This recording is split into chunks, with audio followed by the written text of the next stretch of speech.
Hello boss, today I will give you a detailed introduction to the Lakeman dual spindle single turret turning and milling machine LK-200MSY.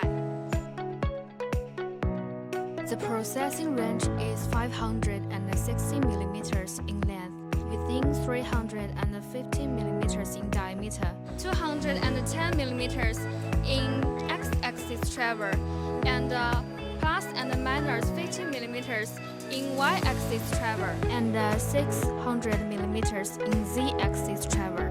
It is worth mentioning that the y-axis here is an interpolation y-axis instead of a straight y-axis, which makes the machine more rigid. The turret uses BT55 12-station integrated turret. The milling motor is 3.5 kilowatt. The left spindle is an 826 18.5 kilowatt electric spindle, and the right spindle is an 825 10.5 kilowatt electric spindle.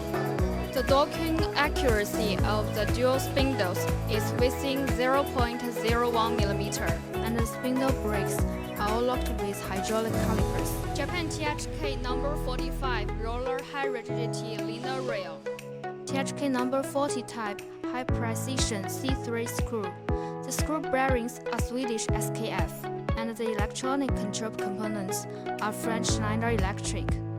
High quality details create a perfect machine. Of course, this machine can also be equipped with a feeder, a receiver, or a chip conveyor. If you have any questions, please send us your private message in the comment section.